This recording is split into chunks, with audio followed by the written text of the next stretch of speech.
इस कहानी के शुरू में हम मोमी से मिलते हैं। कई साल पहले की बात है जब मोमी उम्र में काफी छोटी थी और उसे स्टेज पर जाने का काफी ज्यादा शौक था। पर जैसे जैसे वो बड़ी होती गई उसका सारा कॉन्फिडेंस कम हो गया क्योंकि वो औरों की जितनी सुंदर नहीं थी। उसकी मॉम सारा समय उसे बस एक चीज कहती कि शक्ल के साथ तुम कैसे परफॉर्म करोगी। फिर भी उसने हिम्मत नहीं हारी और देखते ही देखते उसका सपना हमेशा के लिए खत्म हो गया। उसका सपना बस सपना ही रह गया। उसे डांस का काफी ज्यादा शौक था और उसका भी मन करता कि वो लोगों के सामने परफॉर्म करे, पर वैसा करना काफी ज्यादा मुश्किल था। और कुछ ही सालों में वो जॉब करने लगी। पर मोमी ने अपने सपने को छोड़ा नहीं था। वो इंटरनेट की दुनिया में काफी ज्यादा फेमस थी और लोग उसे मास्क गर्ल के नाम से जानते थे। वो सबको अपनी शक्ल नहीं दिखाती थी, बस परफॉर्म करती थी और लोग उसे काफी ज्यादा पसंद करते थे। मोमी को ये सब काफी ज्यादा पसंद था, पर आज भी उसे अपना चेहरा पसंद नहीं था। उसे अपनी जॉब ज्यादा पसंद नहीं थी और ऑफिस आने की एक बहुत बड़ी वजह थी। उसे अपने बॉस काफी ज्यादा पसंद थे पर वो शादीशुदा थे, इसलिए वो उनके बारे में बस सोच ही सकती थी।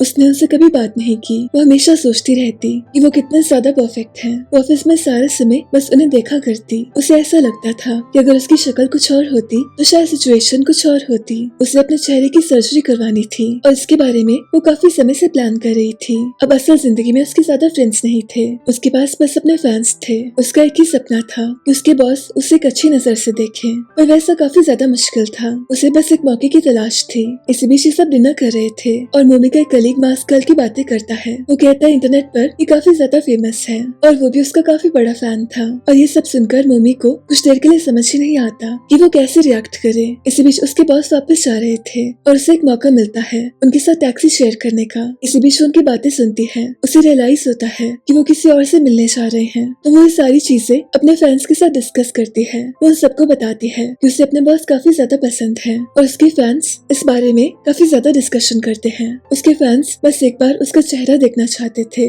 वो मोमी को यकीन दिलाते हैं कि शायद उसके बॉस भी उसे पसंद करते हैं। और इसके अगले ही दिन उसके ऑफिस से जाने का समय हो गया था। इसी बीच वो देखती है कि उसके बॉस ऑफिस से घर नहीं गए, इसलिए वो उनका पीछा करती है और उसे रियलाइज होता है कि उसके बॉस का अफेयर उसकी कलीग के साथ है। और ये सब देखकर उसे काफी ज्यादा दुख होता है। वो काफी ज्यादा ड्रिंक कर लेती है और अपने फैंस को एक काफी बड़ी परफॉर्मेंस देती है। और इस परफॉर्मेंस के अंत में वो अपने सारे कपड़े हटा देती है और सुबह उसे रियलाइज होता है कि उसके अकाउंट को सस्पेंड कर दिया गया है। अब उसे अपने बॉस से बदला लेना था, इसलिए वो अपनी फीमेल कलीग से कहती है कि उनके बॉस असल में कैसे हैं। और कुछ ही देर में ये चीज सबको पता थी। उसकी बॉस की रेपुटेशन एक ही पल में गिर जाती है। इसी बीच मोमी का कलीग उससे बात करना चाहता था, पर वो उसे कुछ कह नहीं पाता। अब मोमी को थोड़ा सा पछतावा भी था कि उसे गॉसिप नहीं फैलानी चाहिए थी। उससे अपने बॉस की चिंता भी हो रही थी क्योंकि वो काफी ज्यादा परेशान थे। उन्होंने काफी ज्यादा ड्रिंक की थी और उनको अपनी होश नहीं थी, इसलिए मोमी उन्हें संभाल लेती है। उसके बॉस को जरा भी होश नहीं थी और उनके कपड़े भी बारिश में गीले हो गए थे, इसलिए मोमी अपने बॉस के कपड़ों को चेंज कर देती है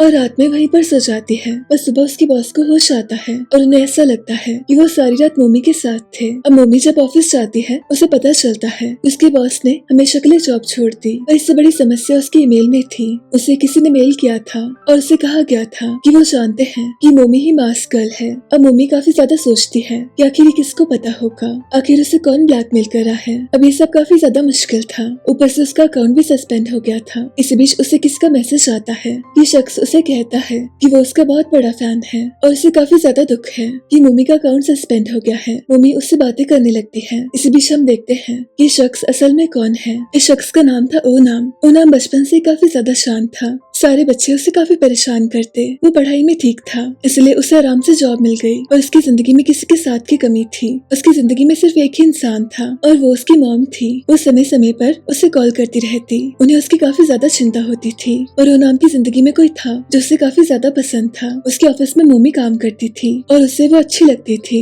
एक दिन वो उसे एक फाइल देती है और ओनाम को रियलाइज होता है कि ऐसी एक नेल पेंट उसने मास्क गर्ल के हाथों में देखी थी, तो बस उसके सपनों की लड़की उसके सामने थी। उसे मास्क गर्ल भी काफी ज्यादा पसंद थी। जब मोमी अपने बॉस को देखा करती तो ओनाम उसे देखा करता था। उसके सारे सेशंस में उसके साथ होता था और उसे ये जानकर काफी अच्छा लगता कि सारी दुनिया में सिर्फ उसे ही मोमी की असली पहचान पता है। उसने आज तक मोमी से बात नहीं की थी, पर अपने दिमाग में उसने उसे डेट करना शुरू कर दिया था। मोमी को पता नहीं था, पर ओनाम का प्यार सिर्फ प्यार नहीं था, वो तो एक ऑब्सेशन बन चुका था। जब मोमी ने अपने फैन से कहा था कि उसे अपना बॉस पसंद है, ओनाम को काफी बुरा लगा था। वो सारा समय ऑफिस में उन्हें देखा करता और उसके मन में एक ही चिंता थी कि वो कैसे उससे बात करे। और जब उसे पता चला था कि उनके बॉस का अफेयर किसी और के साथ में है, उसे काफी अच्छा लगा था। बस शाम को ही जो मोमी ने हरकत की थी उसकी वजह से उसे काफी दुख हुआ था, इसलिए उसने उसे बात करने की कोशिश की थी, पर वहाँ पर काफी सारे लोग थे, इसलिए वैसा करना काफी मुश्किल था। उसे मोमी के लिए बुरा लगता था, पर जिस दिन उसने देखा कि मोमी उनके बॉस को लेकर गई है, उसे काफी बुरा लगा था,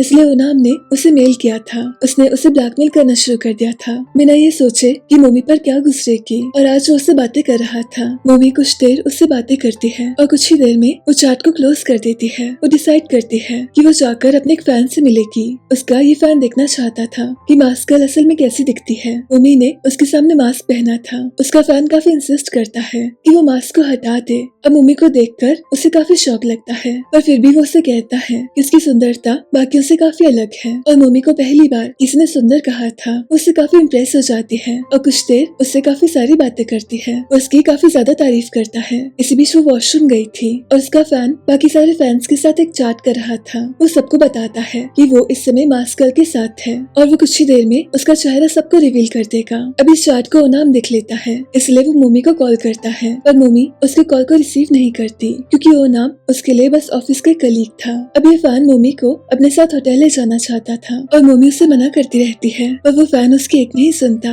वो कहता है हम बस बातें करेंगे। इस बीच ओनाम मोमी को ढूंढ रहा था और मोमी काफी ज्यादा परेशान थी। उसे रियलाइज हो गया था कि उसके फैन का कुछ और इरादा है। उसे बचने की काफी कोशिश करती है और इन दोनों के बीच में काफी देर तक हाथापाई होती है और इसी बीच उसके फैन को काफी ज्यादा चोट आती है और मोमी को रियलाइज होता है कि अनजाने में उसने उसे मार दिया है। इसी बीच उसे ओनाम का कॉल आ रहा था। वो मोमी से उसकी लोकेशन पूछता है और मोमी उसे सब बताती है। ओनाम उसे कहता है तुम टेंशन मत लो, तुम यहाँ से जा सकती हो, मैं सब कुछ देख लूंगा। ओनाम मोमी के फैन के पार्ट्स करके उसे एक बैग में बंद कर देता है। अब इसके अगले ही दिन उसे पता चलता है कि मोमी ने जॉब छोड़ दी है। ये जानकर उसे काफी अजीब लगता है, इसलिए ऑफिस में जो उसका सामान था उसे लेकर उससे मिलने जाता है और मोमी अपना दरवाजा नहीं खोलती। इसके कुछ ही दिन में वो देखता है कि मास्कल फिर से एक्टिव हो गई है, इसलिए वो उसे फिर से मिलने जाता है। वो कहता है मुझे पता है तुम अंदर हो, इसलिए मोमी उसे अंदर आने देती है। ओनाम उसे कहता है कि मैंने सिर्फ तुमसे प्यार किया और तुम सारा समय उस बॉस को देखती रही। तुम्हें शायद पता नहीं कि मुझे तुम कितनी ज्यादा पसंद हो। पर मोमी उसे कहती है कि तुम मुझसे प्यार नहीं करते, तुमने तो मुझे ब्लैकमेल किया था।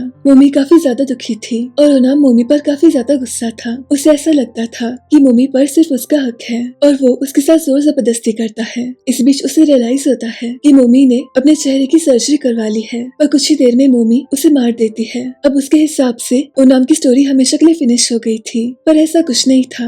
अगर ओनाम से कोई प्यार करता था तो वो उसकी मॉम थी। उनकी जिंदगी काफी मुश्किल थी। इसी बीच उन्होंने ओनाम को पाला था। उन्हें काफी सारे साल लगे अपना खुद का काम शुरू करने में। अपने बेटे को सामने रखकर उसके लिए सब कुछ करती गई। उसकी मॉम क्योंगजा अच्छे से जानती थी कि ओनाम बाकी बच्चों से काफी अलग है, इसलिए क्योंगजा ने उसे हमेशा प्रोटेक्ट किया और कुछ ही समय में उसकी जॉब लग गई। ओनाम ने अपनी मॉम से कहा कि उसे अपनी पर्सनल स्पेस चाहिए, इसलिए वो अपनी मॉम से दूर जाकर रहने लग गया। उसकी मॉम उसे काफी सारी कॉल्स करती थी और बीच बीच में ओनाम उससे बात कर लिया करता था, पर इसी दौरान काफी देर तक उसकी मॉम उससे बात नहीं कर पाई, इसलिए क्योंगजा ने उसके रूम को खोलने के लिए एक पुलिस को बुला लिया। इस बीच उन्हें इस घर में एक बैग मिलता है। इन सबको ऐसा लगता है कि इस बैग में ओनाम है। इस चीज की एक बड़ी सी न्यूज बन जाती है। सब लोग इसे कवर कर रहे थे। क्योंगजा की कंडीशन काफी ज्यादा खराब थी और कुछ ही दिनों में उसे बताया जाता है कि वो जो बैग मिला था उसमें ओनाम नहीं था, वो कोई और शख्स था। दरअसल इसमें मोमी का फैन था। अब क्योंगजा को अपने बेटे को ढूंढना था, पर ऐसा करना काफी ज्यादा मुश्किल था। न्यूज वाले एक ही चीज कह रहे थे, जिसका बेटा काफी ज्यादा अजीब है, पर क्योंगजा को इन सब बातों को नहीं सुनना था,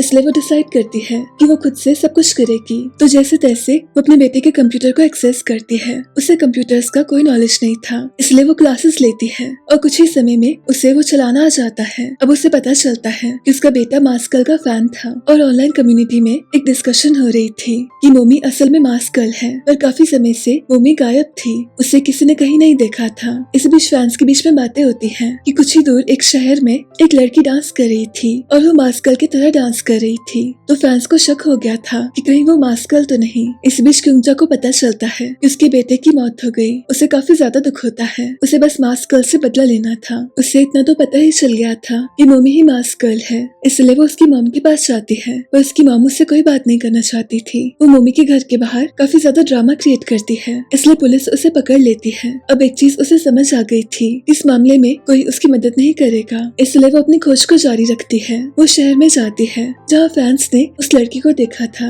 वो सबसे पता करवाती है और अचानक से उसका इंतजार खत्म होता है। एक लड़की उसके सामने आ गई थी और उसे शक हो गया था यही मास्क गर्ल है। उसे पता चलता है कि इस लड़की का नाम चुने है और वो एक डांस बार में काम करती थी। अब वो डायरेक्टली उसे अप्रोच नहीं कर सकती थी, इसलिए काफी समय तक वो उसका पीछा करती है, उसके बारे में सब पता करती है। और एक दिन उसे उसके गले में एक छोटा सा नेकलेस दिखता है और उसे याद आता है ये सही नेकलेस एक फोटो में मास्क गर्ल के पास था। अब उसे यकीन हो गया था कि चुने ही मोमी है, इसलिए वो डिसाइड करती है कि वो हमेशा के लिए उसे रास्ते से हटा देगी। उसने इतने सालों से कुछ पैसे कमाए थे, उन पैसों का इस्तेमाल करती है और अपने काम के लिए कुछ सामान लेती है। अब देर रात को चुने उसकी टैक्सी में आती है, इसलिए मौके का फायदा उठाकर उसे बेहोश कर देती है। अब चुने को होश आता है तो क्योंजा उसके सामने थी। क्योंजा उसे कह रही थी कि तुमने ओनाम को काफी ज्यादा परेशान किया, पर चुने उसे कहती मुझे कुछ नहीं पता। क्योंजा उसे कहती ज्यादा मत बनो, मैंने जैसे इस नेकलेस को देखा मुझे सब कुछ पता चल गया, अब मैं तुम्हें नहीं छोड़ूंगी। पर चुने उसे कहती है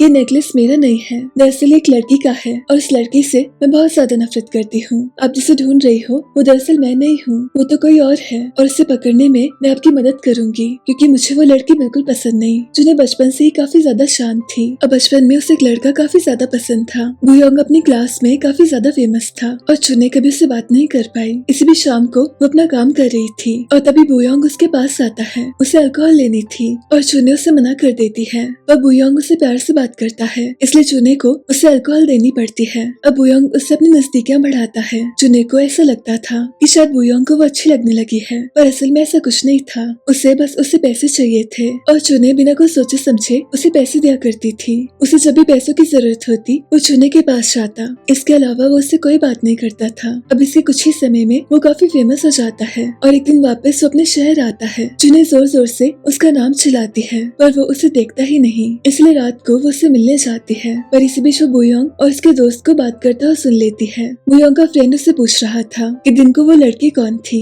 तो बुयोंग उसे कहता है कि वो तो मेरी एटीएम मशीन थी, मेरे पास ऐसे 4-5 लोग थे जो मुझे पैसे दिया करते थे। और ये सारी चीजें चुने सुन लेती है, इसलिए वो डिसाइड करती है कि वो उसे बदला लेगी और एक ही रात में उसे एक्सपोज कर देती है। वो सबको बता देती है कि बुयोंग की असलियत क्या है और उसके ऐसे करने की वजह से बुयोंग का करियर हमेशा के लिए खत्म हो जाता है। अब इसके कुछ ही सालों में चुने अपनी सर्जरी करवा लेती है और डांस करना शुरू करती है। उसकी नजर बुयोंग पर जाती है, इसलिए वो उसके पास जाती है। दरअसल उसके मन में काफी ज्यादा गिल्ट था, उससे अभी तक काफी दुख होता था कि उसने बुयोंग के करियर को खराब कर दिया, इसलिए वो उसे सपोर्ट करना शुरू करती है। उसे काफी समय से डेट करना चाहती थी और उसका ये सपना पूरा हो जाता है। उसे बता देती है कि उसने सर्जरी करवाई थी, उसे लगता है सब कुछ सही हो जाएगा। उसकी जिंदगी काफी अच्छी जा रही थी, उसे एक बार में जॉब मिल गई थी और वो काफी फेमस हो गई थी। पर इसी बीच बुयोंग का असली रंग उसके सामने आने लग गया था। वो सारा दिन बस पैसे वेस्ट करता और चुने के पैसों पर मौज करता। अब ये कहानी चुने क्योंजा को सुना रही थी। क्योंजा कहती मुझे तुम्हारी कहानी नहीं सुननी, तो चुने उससे कहती है कि असली कहानी अब शुरू होगी, क्योंकि उसके बाद उसकी जिंदगी में मोमी की एंट्री हुई और मोमी ने कुछ ही समय में उसकी जगह ले ली। वो काफी ज्यादा फेमस हो गई और चुने को उसे जेलसी होने लग गई। उसे वो बिल्कुल पसंद नहीं थी। ये दोनों एक दूसरे से काफी लड़ाई करते हैं, पर इसी बीच इनकी बॉस आकर इन्हें रोक लेती है और चुने की नजर जमीन पर जाती है और तभी उसे वो नेकलेस मिलता है। तो इसी वजह से वो नेकलेस उसके पास था। क्योंजा उसे कहते मैं तुम पर यकीन नहीं करती, पर चुने उसे यकीन दिलवाती है। वो कहती मुझे भी उससे बदला लेना है और मैं तुम्हारी मदद करूंगी। पर असल में ऐसा कुछ भी नहीं था। चुने दरअसल मोमी की काफी अच्छी दोस्त थी। इनकी पहली ही मुलाकात से इन दोनों में काफी अच्छी दोस्ती हो गई थी। इन दोनों का अतीत काफी हद तक काफी सेम था, इसलिए ये दोनों एक दूसरे को समझते थे और हमेशा एक दूसरे का भला चाहते थे। ये नेकलेस दरअसल मोमी ने चुने को दिया था। इसी बीच एक बार मोमी बीमार हो गई थी और वो चेकअप नहीं करवा सकती थी, इसलिए चुने उसे देखने आई थी। मोमी उसे सब कुछ बताती है कि कैसे वो मास्क गर्ल थी। अगर वो डॉक्टर के पास गई तो उसे आइडेंटिटी प्रूफ देना होगा और अभी के लिए उसके पास कोई प्रूफ नहीं है। अब इस सारे समय में चुने उसका ध्यान रखती है। उसे उसके लिए काफी दुख होता है और आज वो बस मरते मरते बची थी। अब क्योंजा ने उसे कुछ काम दिया था, उसे मोमी को बर्बाद करना था, पर क्योंजा नहीं जानती थी कि मोमी दरअसल उसकी दोस्त है। जुने जाकर मोमी को सब बता देती है। वो उसके लिए काफी ज्यादा परेशान थी, इसलिए ये दोनों एक फैसला लेते हैं कि इन्हें यहाँ से जाना होगा। और वैसे भी जुने की जिंदगी भी काफी खराब हो गई थी। बुयोंग ने उसका जीना मुश्किल कर दिया था, उसे काफी ज्यादा परेशान करने लग गया था। वो उसे कहते तुम्हें यहाँ से जाना होगा, पर बुयोंग उसके सामने आता है और वो उसे कहता है कि मुझे सब कुछ पता है, तुमने मेरा करियर खराब किया था, तुमने मेरी जिंदगी बर्बाद कर दी, इसलिए तुम्हें मुझे संभालना होगा और मुझे पैसे देने होंगे। अब देर रात को जुने यहाँ से जा रही थी, उसे और मोमी को हमेशा के लिए यहाँ से जाना था, पर इसी बीच बुयोंग उसे रोक लेता है। वो उसे कहता है मुझसे पीछा नहीं छुड़ा सकती तुम। और लकीली यहाँ मोमी आती है और ये दोनों मिलकर बुयोंग का किस्सा हमेशा के लिए खत्म कर देते हैं। अब इस सारे समय क्योंजा काफी परेशान थी क्योंकि जुने उसे इग्नोर कर रही थी। अब मोमी और जुने यहाँ से जा रहे थे, उन्हें बुयोंग को भी ठिकाने लगाना था, पर इस बीच उन्हें एक चीज पता नहीं थी कि क्योंजा उनका पीछा कर रही थी। उसके मन में बस बदले का फितूर सवार था और कुछ ही देर में वो इन दोनों के सामने होती है। वो मोमी को शूट करना चाहती थी, पर इसी बीच उसकी गन काम नहीं करती और ये दोनों लड़कियां उसके पास आती हैं। अब इन सब में काफी हाथापाई होती है और इसी बीच एक गोली चलती है। कुछ ही देर में मोमी को रियलाइज होता है कि गोली दरअसल चुने को लगी है। इसी बीच क्योंजा मोमी को मारना चाहती थी, पर चुने मोमी को बचा लेती है और मोमी को रियलाइज होता है कि चुने हमेशा के लिए इस दुनिया से चले गई है। अब वो इस कार में बुयोंग, क्योंजा और चुने को हमेशा के लिए डुबा देती है और कुछ ही समय में सबके सामने आती है। वो सबको अपना सारा सच बताती है कि कैसे वही मास्क गर्ल है और उसने इतनी सारी सर्जरीज करवाई। वो अपनी जिंदगी से काफी परेशान हो गई थी, उसके पास जीने की कोई और वजह नहीं थी, इसलिए उसे ऐसा लग रहा था कि उसका जेल जाना ही बेहतर होगा। कुछ लोग उससे काफी नफरत करते थे और कुछ लोग उसे प्यार भी करते थे। उसकी जिंदगी में उसका कोई अपना नहीं था, पर असल में ऐसा कुछ नहीं था। दरअसल जब ओनाम उससे मिलने आया था तो उसकी वजह से मोमी प्रेग्नेंट हो गई थी। इसी बीच उसने प्लास्टिक सर्जरी करवा ली थी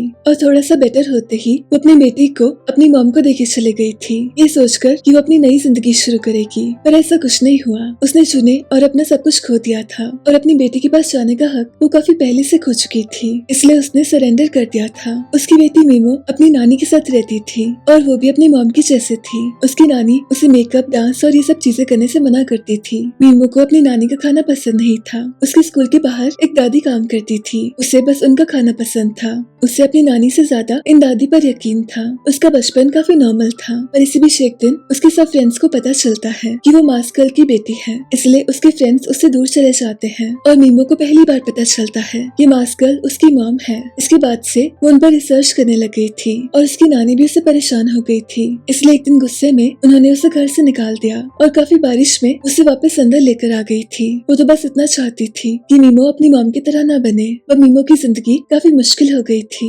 उसे जो भी परेशान करता उनकी पिटाई कर देती और इसी वजह से उसकी नानी ने डिसाइड किया कि उन्हें यहाँ से शिफ्ट होना पड़ेगा। अब जाते समय मीमो अपने स्कूल के बाहर जो दादी थी उन्हें बाय कर देती है, पर उसकी जिंदगी काफी मुश्किल थी। आने वाले कुछ सालों में वो सबकी पिटाई करती और उसके काफी सारे स्कूल चेंज होते हैं। उसकी नानी उससे परेशान हो गई थी, इसलिए लास्ट बार उन्होंने उसका स्कूल चेंज किया था और उसे वार्न किया था कि अब की बार ऐसा नहीं होना चाहिए। अब मीमो शांत रहने की काफी कोशिश करती है। इसी बीच येचुन उसे दोस्ती करना चाहती थी। येचुन एक काफी सिंपल सी लड़की थी, उसे स्टिकर्स को इकट्ठा करने का काफी शौक था। उसके पास इस काम के लिए एक छोटी सी डायरी थी। वो मीमो को इसे दिखाकर इम्प्रेस करना चाहती थी, पर मीमो को इन सब में कोई शौक नहीं था। इसी बीच एक दिन येचुन को कुछ लड़कियां परेशान कर रही थी और मीमो उसे बचा लेती है और ये सब देखकर येचुन को रियलाइज होता है कि मीमो का दोस्त बनने के लिए स्टिकर्स का कोई काम नहीं है, उसे उसकी तरह बनना होगा, पर ऐसा करना इजी नहीं था, इसलिए वो उसे झूठ कहती है। जिसके घर में काफी परेशानी है, उसके मॉम डैड उसे परेशान करते हैं। मीमो को उसके लिए हमदर्दी फील होती है, इसलिए फाइनली इन दोनों में दोस्ती होती है। इस बीच मीमो उसे बताती है कि सबसे अच्छा खाना उसके स्कूल के बाहर जो दादी थी वो बनाती थी और वो आज तक उनके कांटेक्ट में थी। इस बीच येचुन भी उसे काफी झूठ कहती है कि कैसे उसकी फैमिली बहुत ज्यादा बुरी है, पर असल में उसकी फैमिली काफी प्यारी थी। उसकी सौतेली मॉम थी, पर फिर भी वो येचुन से काफी प्यार करती थी, पर ऐसा कहने की वजह से इन दोनों में काफी गहरी दोस्ती हो गई। इसी बीच एक दिन मीमो उसे अपनी मॉम के बारे में बताती है कि कैसे उसकी मॉम मास्क गर्ल थी और घर जाकर येचुन इस बारे में रिसर्च करती है। उसे जानकर काफी हैरानी होती है, पर मीमो ने उसे कहा था कि वो ये चीज किसी को नहीं बता सकती, इसे उसे सीक्रेट रखना होगा। इसी बीच एक छोटी सी बच्ची को अपने स्टिकर्स दिखा रही थी, तभी कुछ लड़कियां आकर उसे बुली करती हैं। वो गुस्से में कहती है कि शायद तुम जानते नहीं मेरी दोस्त मीमो की मॉम कौन है, और इसके कुछ ही समय में मीमो की जिंदगी में फिर से काफी परेशानी आती है। लोगों को पता चल गया था कि वो किसकी बेटी है, इसलिए उसे परेशान किया गया था और मीमो चुप रहने वालों में से नहीं थी। कुछ ही देर में उसकी नानी को पता चलता है कि मीमो ने फिर से किसकी पिटाई कर दी। उन्हें मीमो पर काफी ज्यादा गुस्सा आता है। मीमो इन सब चीजों से काफी परेशान हो गई थी। उसे समझ ही नहीं आ रहा था कि ऐसा किसने किया होगा। वो जब भी स्कूल में जाती सब लोग उसे परेशान करते। इसी बीच कुछ लोगों की बातें सुन लेती है और उसे शक होता है कि शायद येचुन ने सबको बता दिया। अभी सुनकर उसे काफी गुस्सा आता है और अपनी दोस्त का पीछा करती है। उसे रियलाइज होता है कि येचुन ने उसे झूठ कहा था। उसकी फैमिली तो काफी अच्छी है। अब उसे यकीन होता है कि सारा काम येचुन ने किया है, इसलिए वो उसे मिलने बुलाती है। वो उस पर काफी ज्यादा गुस्सा होती है। येचुन उसे कहती मैंने ऐसा कुछ नहीं किया, मैंने किसी को नहीं बताया। और ये सारी चीजें एक बूढ़ी सी महिला देख रही थी। अब इस महिला का एक काफी बड़ा सा मकसद था, क्योंकि उन्हें मास्क गर्ल से बदला लेना था। दरअसल मास्क गर्ल जब जेल गई थी तो वो जेल में काफी फेमस हो गई थी। सब लोग उसे हीरो मानने लग गए थे। पर हर जेल में गुंडा जरूर होता है और इस जेल में उनसुक नाम की एक औरत सबसे ज्यादा ताकतवर थी। सब लोग उसका कहना मानते थे और उनको बिल्कुल पसंद नहीं था कि लोग मोमी को उनसे बड़ा माने। इसलिए वो मोमी को परेशान करती है। वो कहती आगे से तुम अपनी आंखें नीचे रखकर मुझसे बात करोगी। और उनको पता नहीं था कि मोमी चुप रहने वालों में से नहीं थी। वो अगले ही दिन से उनसुक के चमचों को परेशान करती है। वो उनकी काफी ज्यादा पिटाई करती है, इसलिए कुछ दिन उसे लॉक कर दिया जाता है। वो जब बाहर आती है वो फिर से इस चीज को रिपीट करती है और उसे फिर से लॉक किया जाता है।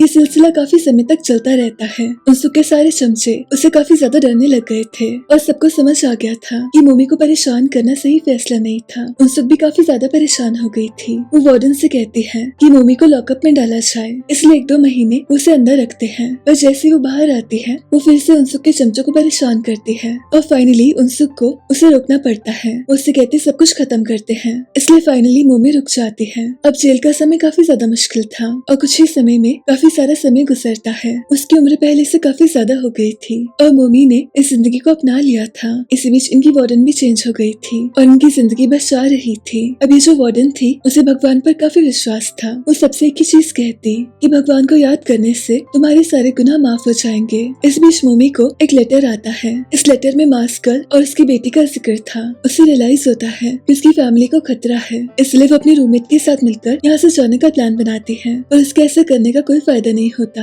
वार्डन उसे पकड़कर लॉकअप में डाल देती है। इस छोटे से कमरे में मोमी के पास और कुछ नहीं था। उसे एक बाइबल दी जाती है, इसलिए मोमी उसे पढ़ती है और कुछ ही समय में उसमें काफी ज्यादा परिवर्तन होता है। वो जब बाहर आती है तो वो सबके सामने प्यार से रहती है। वार्डन उसे काफी ज्यादा इम्प्रेस हो गई थी। मोमी सबको बताती है उसे भगवान ने बचा लिया और यहाँ पर सब लोगों को ऐसा करना चाहिए। इसी बीच उसे पता चलता है कि उनसुक का बेटा बीमार है और उसे किडनी की जरूरत है, इसलिए मोमी उसे कहती है कि मैं अपनी किडनी डोनेट कर दूंगी। आखिर ये भगवान का काम है। उनसुक को ये जानकर काफी खुशी होती है और कुछ ही समय में पता चलता है कि मोमी का मैच हो गया है। वो उनसुक के बेटे को अपनी किडनी दे सकती थी। मोमी को लग रहा था सब कुछ ठीक है, पर अचानक से एक बूढ़ी महिला उसके सामने आती है। ये बूढ़ी महिला वही थी जो मीमो और येचुन को लड़ता हुआ देख रही थी। अब आखिर ये बूढ़ी महिला कौन थी? इसी बीच हमें पता चलता है कि दरअसल ये क्योंजा थी। जब मोमी ने उन्हें डुबा दिया था वो जिंदा रह गई थी और वो गाड़ी से बाहर आ गई थी। इसी पर उसने फैसला ले लिया था कि वो अपना बदला लेकर रहेगी। सबसे पहले उन्होंने एक घर को रेंट पर लिया और उसके बाद मोमी के जैसे अपनी सर्जरी करवा ली ताकि मोमी उन्हें पहचान न सके। वो काफी समय उसकी तलाश करती रही, पर अचानक उसे पता चला कि मोमी ने सरेंडर कर लिया है। ये जानकर उन्हें काफी दुख हुआ था,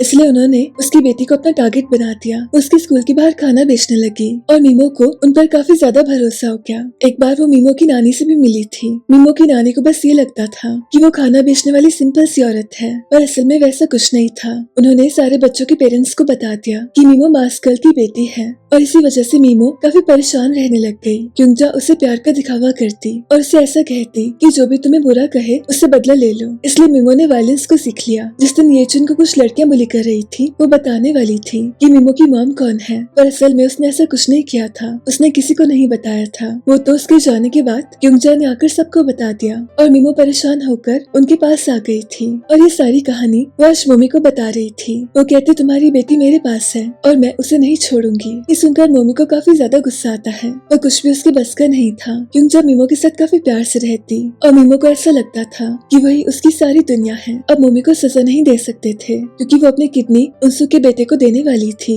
इसलिए उसे प्यार से रखा जाता है। वो उनसुक से कहती है कि उसे क्योंजा के बारे में पता करना होगा, उसकी बेटी खतरे में है। उनसुक उसे भरोसा दिलवाती है कि वो सब कुछ देख लेगी। इस बीच मीमो को उसकी नानी ढूंढ रही थी पर उसका कोई नामो निशान नहीं था। मोमी जेल से उन्हें कॉल करती है और उन्हें सब कुछ बताती है। उसकी मॉम को उस पर भरोसा नहीं होता होता, पर फिर भी उन्हें यकीन करना पड़ता है। इस बीच उनसुक मोमी की कोई मदद नहीं कर रही थी। वो नहीं चाहती थी कि वो अपनी बेटी के पास जाए। उसके लिए ज्यादा जरूरी अपना बेटा था। उसे झूठे मूठे नंबर्स देती रहती और उसे कहती सब कुछ ठीक हो जाएगा। मोमी बस इतना जानती थी कि उसे अपनी बेटी को बचाना होगा। और कुछ ही समय में वो दिन आता है जब उसे अपनी किडनी देने जाना था। उनसुक और वार्डन काफी ज्यादा खुश होते हैं और इसी बीच क्योंजा मीमो को बेहोश करने के लिए उसके खाने में दवा डाल देती है। मीमो उससे कहती मैं बड़े होकर एक अच्छी सी जॉब करूंगी और आपको सब कुछ दूंगी। अब से सब कुछ मैं आपके लिए करूंगी। और 2 पल के लिए क्योंजा को काफी बुरा भी लगता है और उससे अपना बेटा याद आता है, इसलिए वो बस अपने गोल पर फोकस करती है। वही मोमी भी चेंज कर रही थी। उसकी सर्जरी का समय आ गया था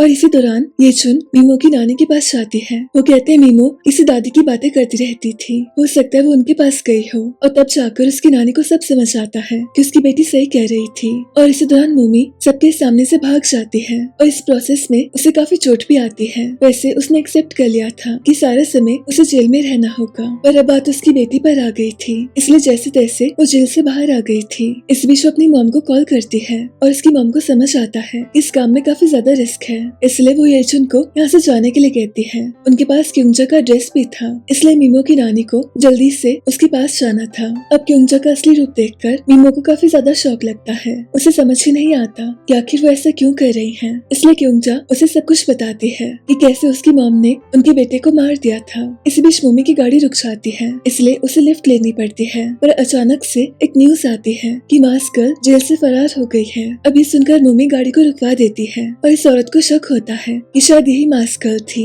इसलिए वो पुलिस में शिकायत करती है। और कुछ ही देर में मोमी इस घर के काफी पास आ गई थी। उसकी नानी और क्योंजा में काफी लड़ाई होती है और अचानक से येचुन आती है। वो जाकर मीमो को बचा लेती है। अब इन दोनों में काफी ज्यादा लड़ाई हो रही थी और तभी मोमी क्योंजा पर हमला करती है, पर फिर भी काफी ज्यादा देर हो गई थी क्योंकि उसकी मॉम उसके सामने इस दुनिया से चले जाती है। अब मोमी जल्दी से अपनी बेटी के पास जाती है, पर तभी क्योंजा फिर से इनके सामने आती है, इसलिए मोमी को उसे रोकना पड़ता है। वो अपनी बेटी से कहती है कि तुम्हें यहाँ से जाना होगा। मीमो देखते उसकी नानी गुजर गई। इस बीच इन दोनों में काफी हाथापाई होती है और मोमी को ऐसा लगता है कि उसने फाइनली क्योंजा को मार दिया। वो अपनी बेटी के पास जा रही थी, पर तभी यहाँ काफी सारी पुलिस आती है और पुलिस देखती है कि पीछे के रास्ते से एक बूढ़ी सी महिला इनके सामने आ रही है और वो शूट करने वाली है। वो जैसी गोली चलाती है, मोमी अपनी बेटी के सामने आ जाती है और पुलिस फाइनली क्योंजा पर शूट करती है और अपनी बेटी को बचाने के लिए मोमी अपनी जान दे देती है। कुछ लोग मास्क गर्ल से नफरत करते आए थे और कुछ लोग उसे अपना हीरो मानते थे, पर मीमो के लिए मोमी उसकी मॉम थी